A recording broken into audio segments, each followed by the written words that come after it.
Some of the best movies and TV shows have something in common together. They have two characters that are the best of friends, two characters that just, well, if one of them weren't part of that TV show or movie, it just wouldn't be that good. And so we're gonna have a little bit of fun with this right now. So if you're watching online, jump into chat. If you're watching this on demand and maybe you're watching with someone, you can have a little competition to see who can be the first to guess the counterpart to these movie or TV show kind of duos. The first one was a movie that is just one of those iconic movies. Who is Buzz Lightyear's best friend? Go. You all guessed it. Yep, it's Woody, right? And without either one of these, right, the movie wouldn't be the same. Well, for some of you, you're going to have to think back a few years. Maybe you've never seen the show, or maybe you grew up watching this show. But Andy Taylor's best friend was, yep, you guessed it, Barney Fife. Now, if you're a fan of this TV show, Parks and Recreation, well, you'll know this is Leslie Knope, and you have to get her best friend's first and last name, because if you watch the show, you know her best friend, always was referred by her first and last name, and that is Ann Perkins. And then you have this famous duo. You have Lucy and her best friend. Again, the laughter came because they were together. Lucy and Ethel. There you go. And then there's Christopher Robin. And you all know Christopher Robin's best friend, Winnie the Pooh. And you think about that friendship. Whether you grew up reading the book, maybe you grew up watching the classic cartoon version, or maybe the most recent version. There's so many moments and interactions between Christopher Robin and Winnie the Pooh that just reflects the depth of their friendship, the love that they had for each other, and their need for each other. In the classic Disney cartoon version of Winnie the Pooh, there's a moment where Christopher Robin and Winnie the Pooh were climbing a tree together, and they were having just a life conversation. And Winnie the Pooh was just talking about what if one day that they're not together? What if one day they're separated? What if one day, that they don't see each other? And Winnie the Pooh says to Christopher Robin, who would I call on those days when I'm not strong enough or brave enough? Or who would I ask for advice when I didn't even know which way to turn? Who, Christopher Robin, who? Because for Winnie the Pooh, Christopher Robin was his go-to friend. And as they continued to climb this tree and find this big branch, and they both sat down, and Winnie the Pooh leaned against the tree trunk, and Christopher Robin straddled the branch and kind of looked at Pooh in the eyes. Christopher Robin said, if one day we are separated, you need to know, Pooh, that you're braver than you believe, stronger than you seem, and smarter than you think. You see, there's something in these movies, these TV shows, when there's these two characters that have that type of friendship that just draws us into the storyline. Because there's something within all of us that desires, that needs, we're created to have relationships like that. Over this series, Unstitched, we've been following the storyline of a guy named Elijah. And Elijah is a prophet of God, meaning he's a spokesperson of God. And so God would tell him where to go and what to say, and Elijah would just follow God. And that was his life mission, to be God's spokesperson. And along this storyline, we discover that Elijah saw God do some incredible things. But then there was this point where Elijah runs for his life. He escapes, he isolates, he ruminates, he neglects. He's in a bad place. He's in a dark place. Life is not going good for Elijah. And God leads Elijah to a mountain, to a cave. And in that moment, God whispers to Elijah. And God tells him to do three things. To anoint the next king of Syria, Hazael, to be king. The second thing he told Elijah to do was to anoint the next king of Israel, the northern kingdom, Jehu, to be king. The third thing that God told Elijah to do was to go find Elisha and anoint him to be the next prophet, to hand the baton from him, Elijah, to Elisha. And so what does Elijah do? Well, he went and found Elisha. Now, we could just move past this moment, but we can't move past this moment because we have to fully understand Elijah was still not in a good place. I mean, right before he went to find Elisha, God was asking Elijah. I mean, remember this from last week, part 2. God said, hey, what are you doing here, Elijah? What are you doing here? Twice God asked him, and both times Elijah responds in the same exact way. Same exact way. God, all of Israel, all of your people left you, turned their back on you. They're worshiping other gods, Baal and Asherah, all. Hey, God, I'm the only prophet left. No other prophets. I'm the only one. And God doesn't even engage in Elijah's ruminating. God doesn't even respond to Elijah's thought process. God looks at Elijah. He says, I have a purpose for you. There's action. Elijah, you just need to keep moving.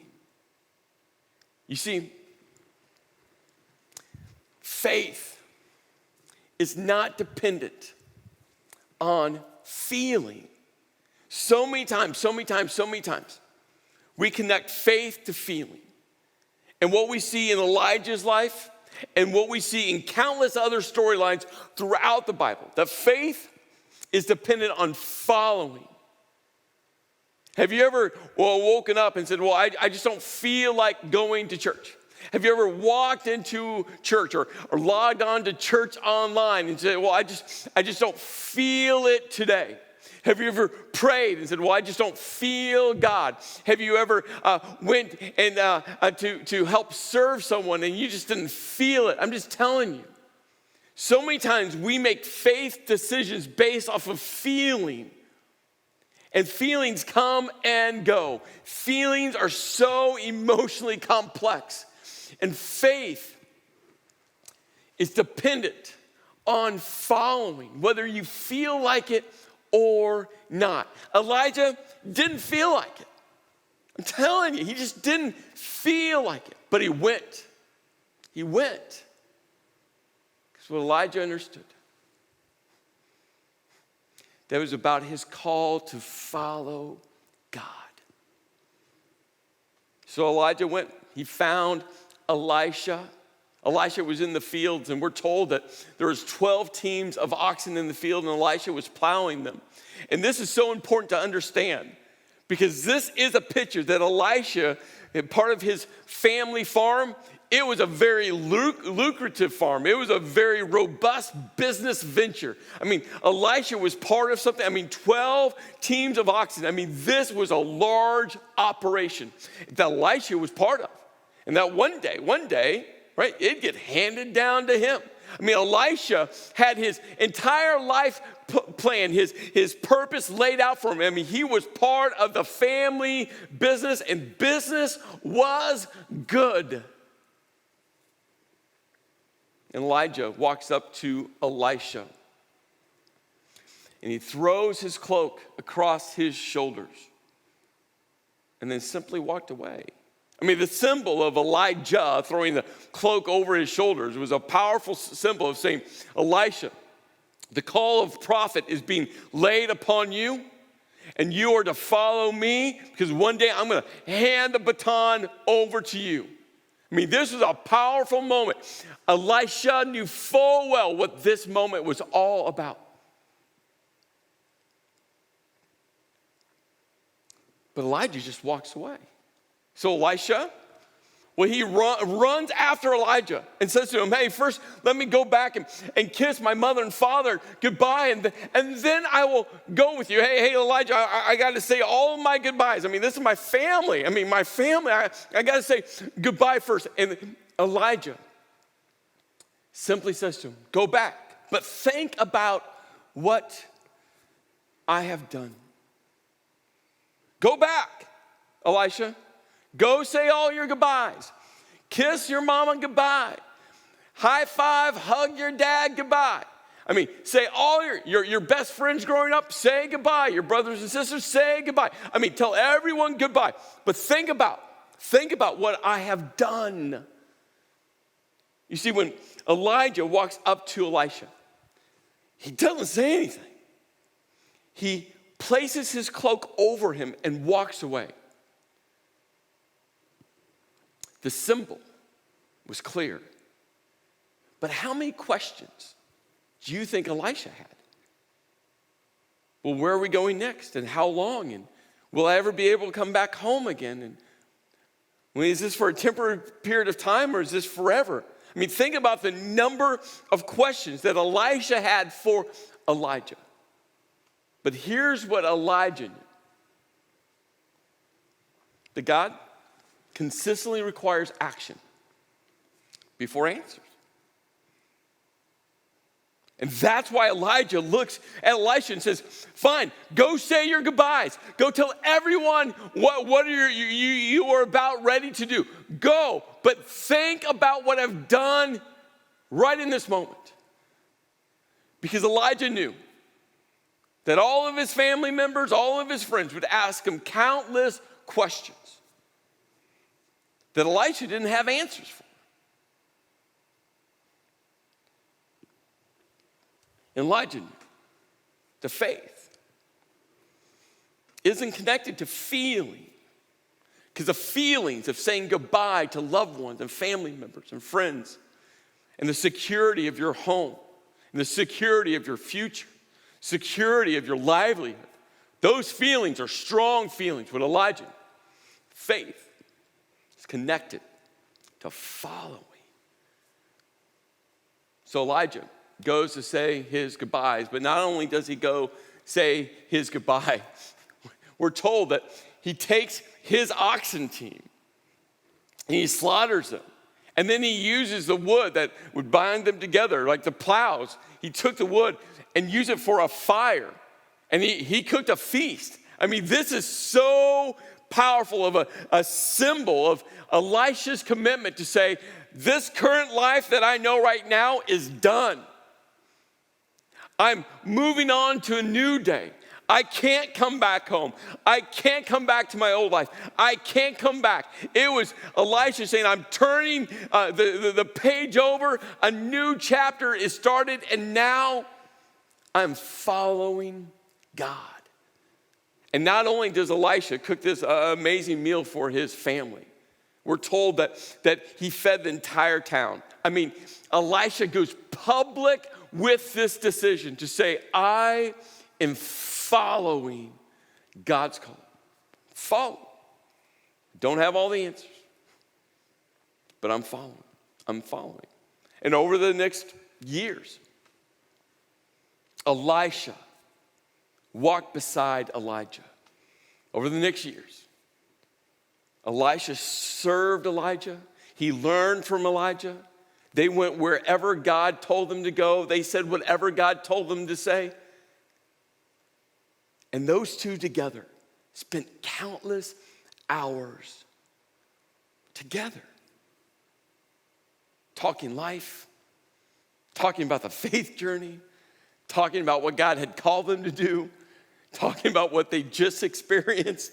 I mean, they spent every moment together.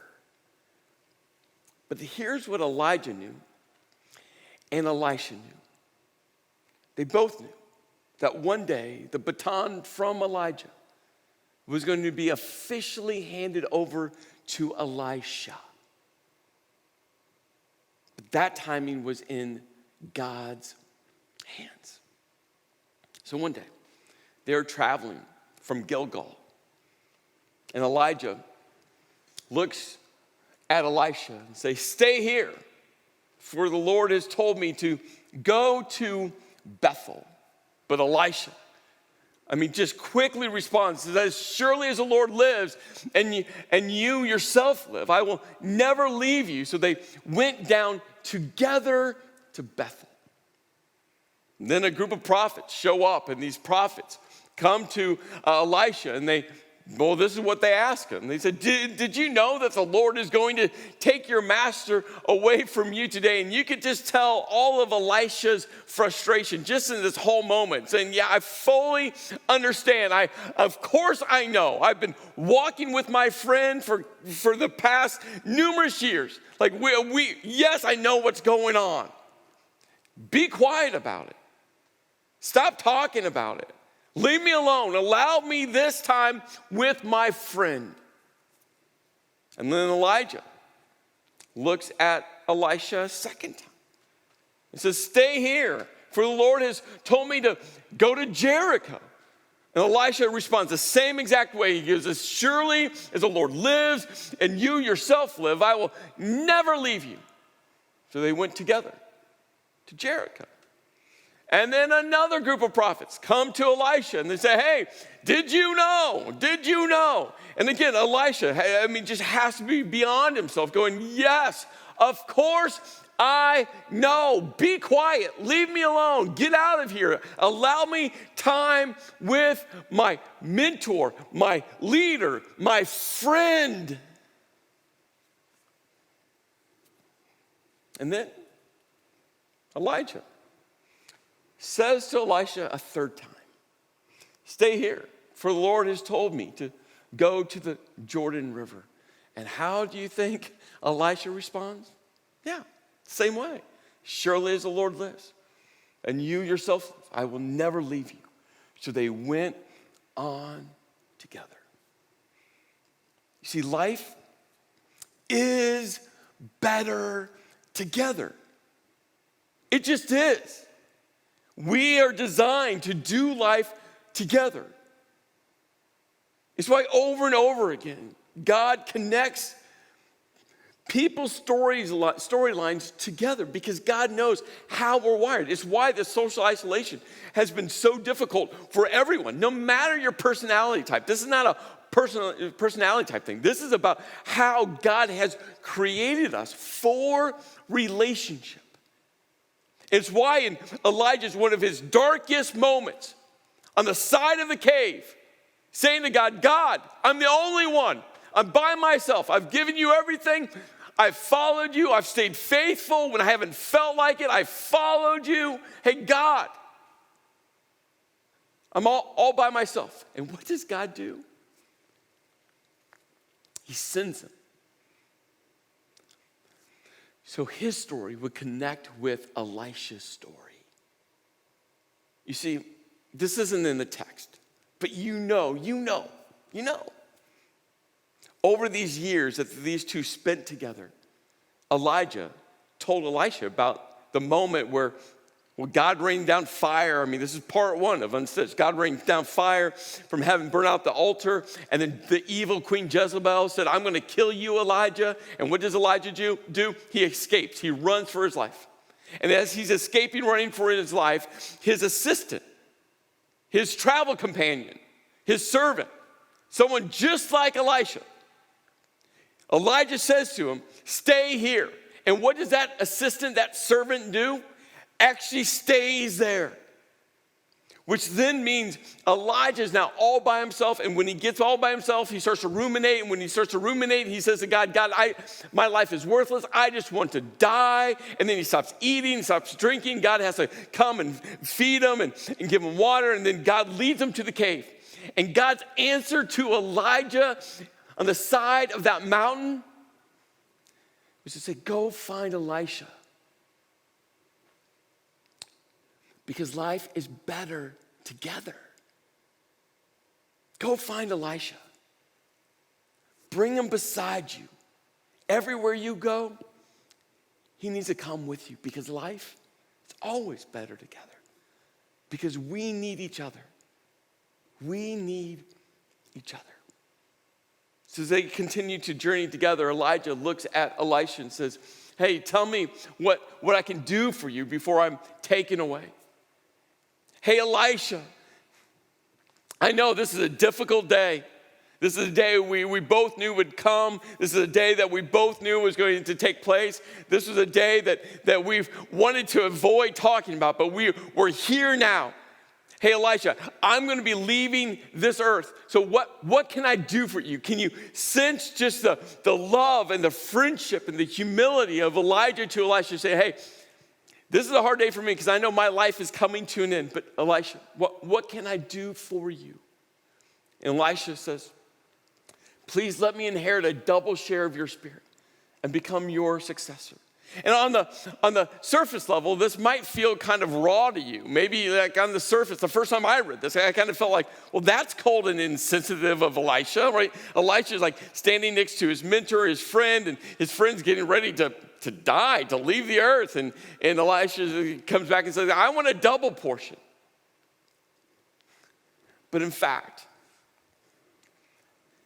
this statement is anchored to deep, deep humility.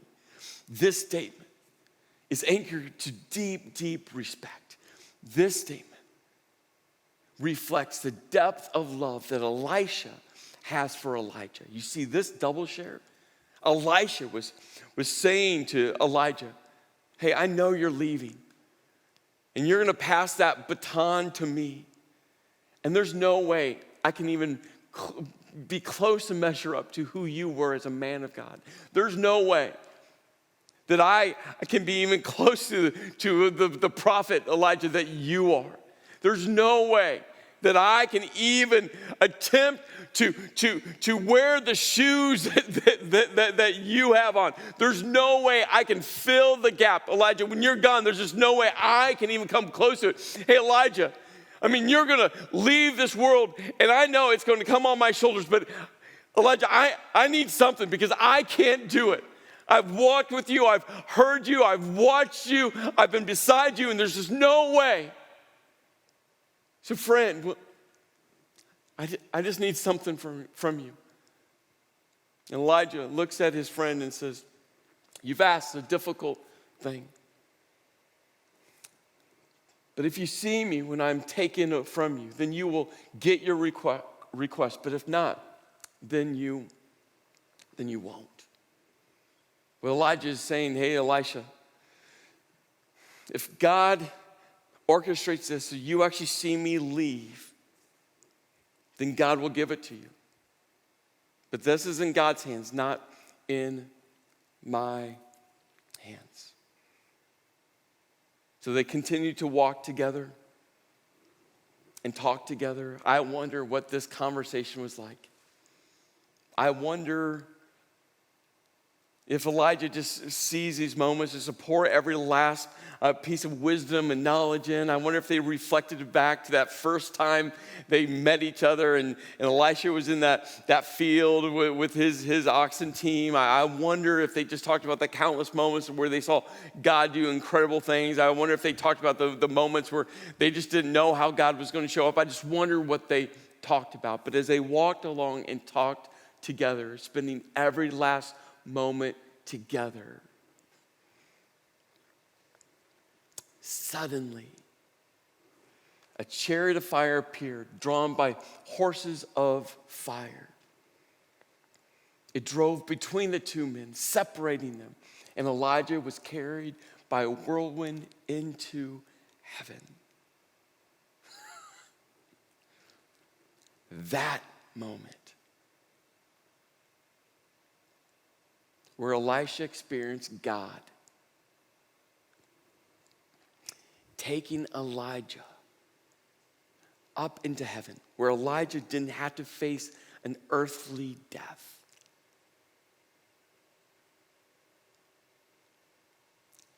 And then God said to Elisha,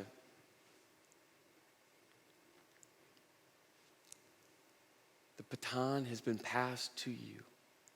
You see, maybe, what you're going through is not about you. Think about that. What Elijah was going through, as he was telling God, God, I'm the only one. God, everyone else is worshiping Baal and Asherah. God, everyone else, I'm the only one. Just let me die. Release me. I'm done with this. I've had enough. Hey, God. And what does God do? Hey, Elijah, maybe what you're going through has nothing to do with you. Hey, Elijah, maybe everything you're experiencing is something so much greater than you. And maybe right now, what you're going through is not about you. Maybe what you're going through, maybe your cancer, it's not about you. Maybe your countless trips to the hospital is not about you. Maybe your marriage that is crumbling, maybe it's not about you. Maybe a child that's wandering away, maybe it's not about you. Maybe the job you just lost is not about you. Maybe you working a temporary job just to bring money in and you hate waking up, maybe it's not about you. Maybe that college professor that's making it so difficult on you, maybe it's not about you. Maybe what you're going through is not about you, but it's about who God is leading you to. Because God led Elijah to Elisha. And God knew who Elijah needed, and God knew who Elisha needed. You see, life is better together. God created us to do life together. In the good times and the difficult times. There's a guy named Bill Withers that wrote one of these iconic classic songs. And in a video interview back in 2007, he talked about just growing up as a child in a very poor West Virginia town. In a town where literally the train tracks separated the white and the black people. He talked about the poverty. He shared one story where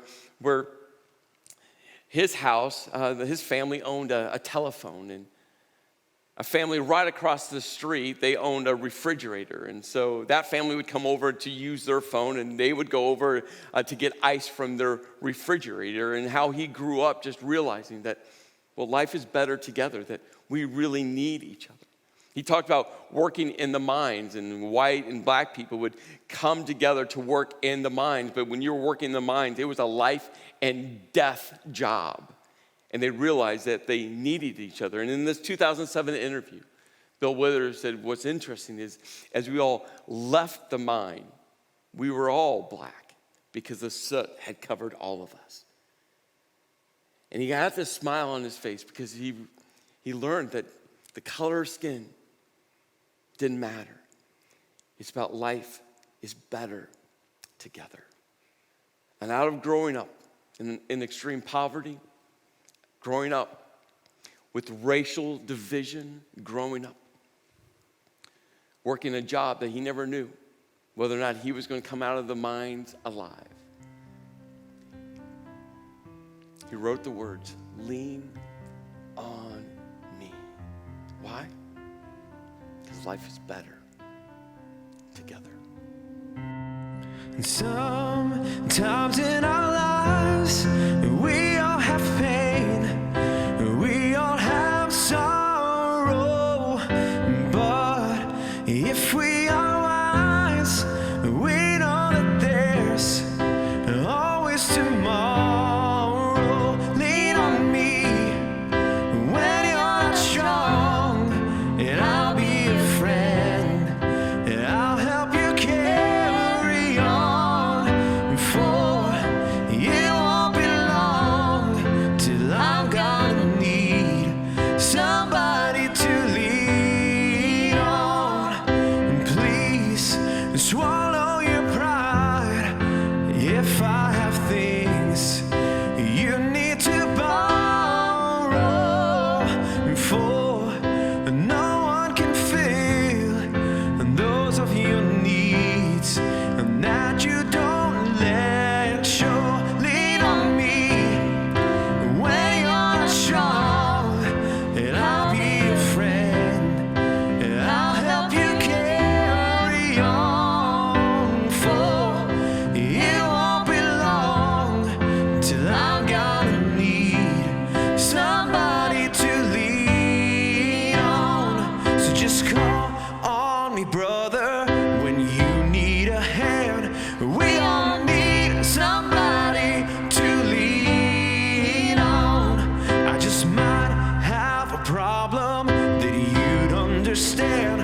We all need somebody to lean on. So just call on me, brother, when you need a hand. We all need somebody to lean on.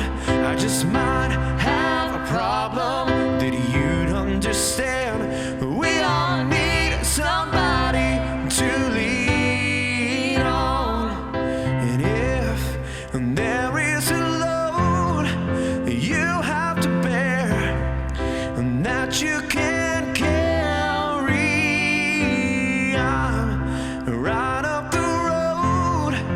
I'll share your load if you just call me and call me and call me and call me.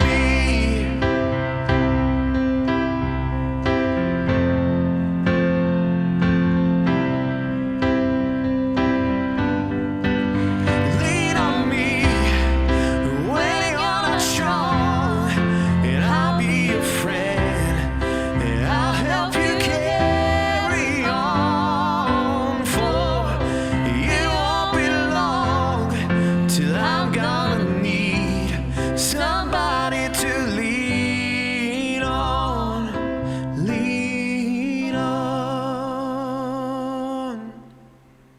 Life is better together.